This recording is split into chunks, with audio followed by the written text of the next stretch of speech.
This is Chris Morrow, Comic-Con at Home. My home is on a boat behind the San Diego Convention Center, and this panel is Transforming Together Time, Family Gaming and the Future of Play. Hi, guys. If you don't mind introducing yourself and tell me where your home is. Guess I'll go first. My name's Tommy Tallarico, and I'm videoing you here from my home in San Juan Capistrano, California. So about an hour up the road from you, Chris. Maybe you can drive your boat up the coastline. We'll meet in Dana Point. Got it. And my name is Tommy Palm. I'm calling from Sweden. My home is normally in Stockholm, Sweden, but right now I'm out in my country house. So basically on the other side of the world from where you are. Hi, I'm Valerie Vacante, and I am videoing you guys from Austin, Texas. Well, nice to meet you guys, and please tell me about the panel. How did it go, and what did you guys talk about? Well, I really enjoyed the panel. I kind of personally invited both of these Tommies to join me at Comic-Con this year, just mainly because of their phenomenal work in family gaming. Tommy Tallarico has this rich history, in video games, like implementing sound into games way back in the day, and now kind of evolving Intellivision. That was really exciting to me. And then Tommy Palm, with his incredible history, being one of those creators of Candy Crush, and now kind of evolving how we engage and play in VR was super exciting to me. And then thirdly, I'm a bit of a gamer, maker, and emerging tech geek as well. So I was excited just to have the conversation with these guys. Yeah, it was really cool because, when people think mainstream media or, just people in general, when they think of video games, automatically their heads go to, the Xbox, the PlayStation, Nintendo Switch, kind of the home consoles that kind of, dominate that field. But the reality is that there's 200 million hardcore gamers in the world, yet around 3 billion people who play casual games, right? And so, I think one of the themes that both this Tommy and that Tommy have really, kind of identified in the marketplace is, what about creating games for everyone, but that bring people back together? Because so many times we see, when you think of multiplayer gaming these days, since the internet crept into our industry in the late 90s, you think of a kid in a dark room with their headphones on. Like, that's what multiplayer gaming has become. And me and Tommy grew up in an age where, again, no internet, you wanted multiplayer, your friends came over, or your mom and dad and your brothers and sisters were all coming together. And so there seems to be like this somewhat of a gaping hole in the game industry to have products, whether it's hardware like the Intellivision Amico, or even, games done on mobile. Because, if you think of mobile, for the most part, it is something where it's just you and a phone, right? So Tommy's been able to bring that to a different level, and I'm focusing on that in the home, sitting around the TV. So I think that was, kind of the whole basis behind the panel, and something that maybe has become a little bit of a lost art form in regards to the focus of bringing people together. That's very good. We had a lot of fun talking about this. I'm also been very passionate about creating video games that a lot of people can enjoy, and people from all age groups and genders. And I think video games, personally, I've been a hardcore gamer all my life. And I think that it still has a long way to go to reach as broad as it could be. I love books and films, but I think they're, at this point, better reaching broader audience than games, and it doesn't have to be like that. It's just we have to be better at designing experiences so it bridges generation gaps. I completely agree, and it's interesting because I'm actually working in multiple gaming experiences. So, like, I won't turn it on right now, but this is one of the handheld games called Countdown. that I'm working on at the moment. So we talked about this in the panel, you know, like kind of that old school handheld feel. And we're actually going to be on Kickstarter soon with that game. But the whole idea was that you can take it in the back garden, run around and have this kind of high-tech hide and seek experience. But also you can see it's here. And the idea is that we can kind of pass it around and there's different table co-op play. And then also currently doing some experimentation. You know, one of the things we talked about in the panel was this growth in kind of interactive video games, or exergaming, you know, is another term that's thrown around in the space. So currently working with a group on a product called Avatar that blends sort of casual puzzle mobile play with movement and fitness. So you can kind of power up your experience the more you run or the more you walk. And if you just kind of sit around, then you're not going to get to the next level. So that one's been kind of fun. And then sort of thirdly, working with the group Firebolt Games on tabletop augmented reality play. So again, getting everybody around the table and kind of, you know, experimenting with AR and tech in a new way. So so completely geeking out in emerging tech and gaming is one of a place that's dear to me. And it really comes down to accessibility as well. When you think about family game night, you know, anyone can bring out the Monopoly board or the Scrabble board or a card game, and it's accessible to everyone, right?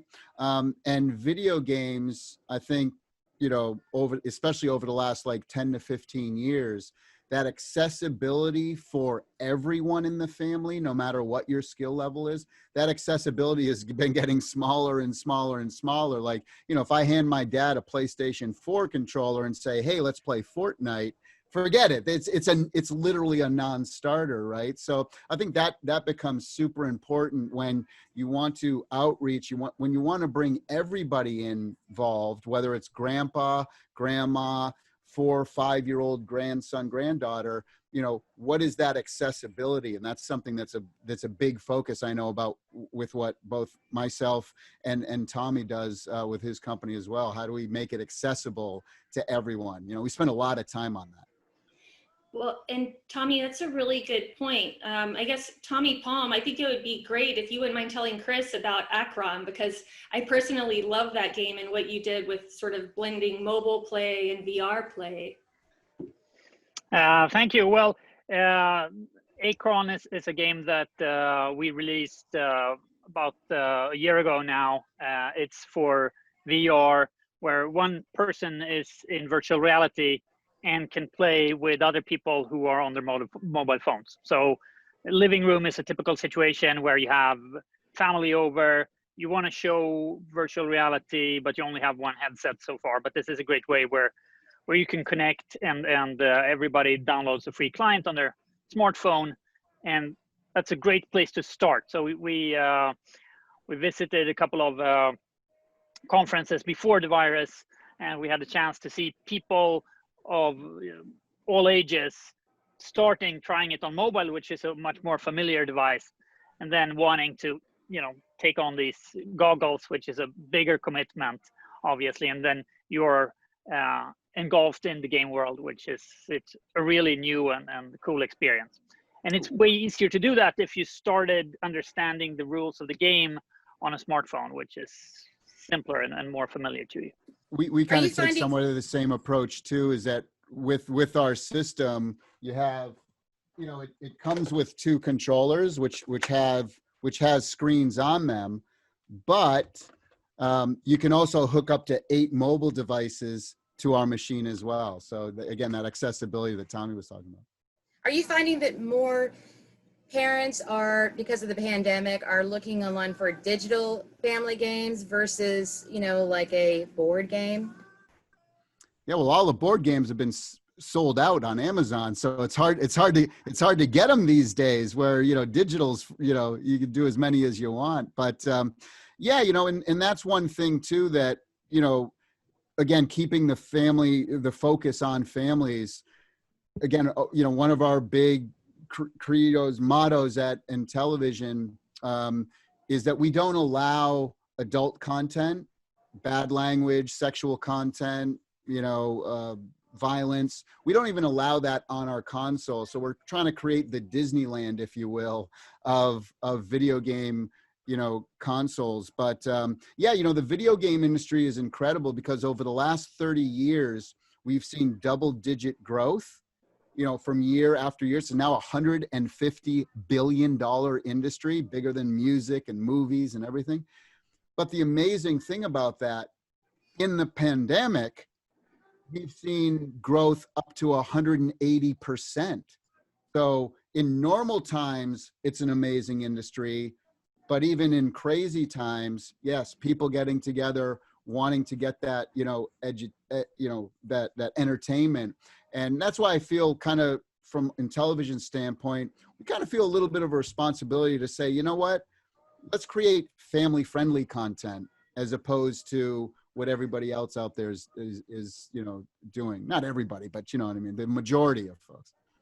And I think one thing that video game has that is so great is, now in the pandemic, for instance, it's been very hard to visit grandparents because you need to keep separate. But in a board game, you would have to be in the same room. Yeah. Whereas video games, if it's designed accessibly enough, you can play with somebody who is on the other side of the world, and it's very easy for them to get in, and you can feel like you're there together, even though you're miles apart.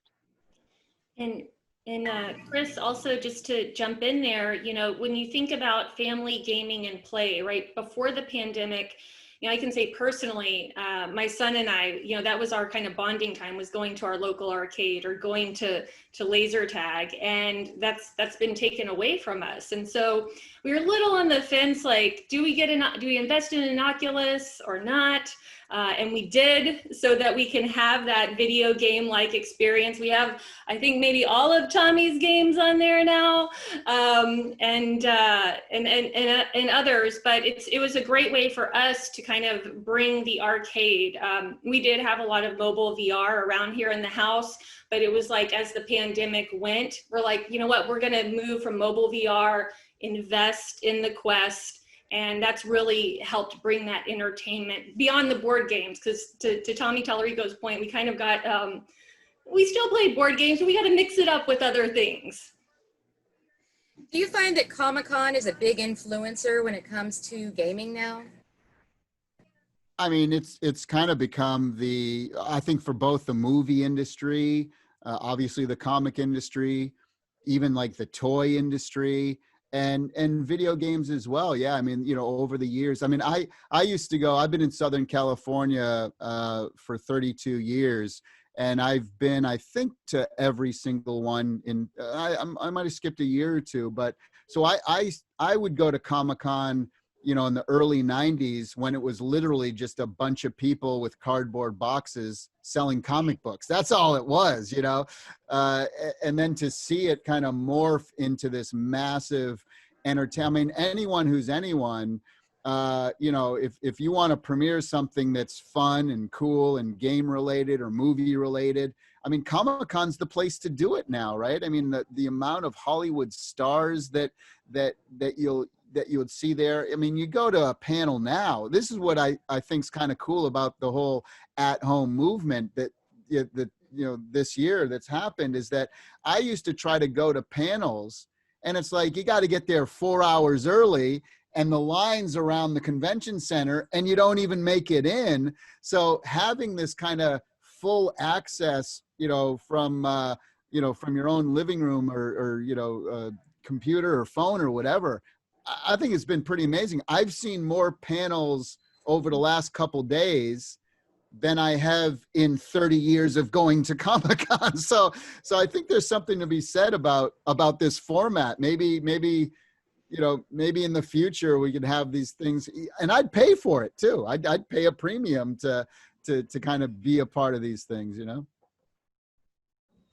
So do you think that this is the year of the freshman for Comic-Con? Because it's free, it's open to everyone. Everyone has the opportunity. Do you think people are taking advantage of it? As your panel, like, did you have more people going to your panel than you've had in past experiences? I mean, I'm just trying to find out if you're getting a lot of new eyes Oh, for on sure. the Yeah. I Comic-Con. mean, Yeah. you know, I think within like within minutes of it being posted or whatever, I mean, I think there's like 3,000 or 4,000 views already. And again, that's a major room at Comic-Con, 4,000 people in a room. I mean, that's pretty massive. So yeah, I would say the effects are huge so far on, you know, getting more eyeballs, as they say. Yeah. Oh, sorry, go ahead, Chris. Go ahead.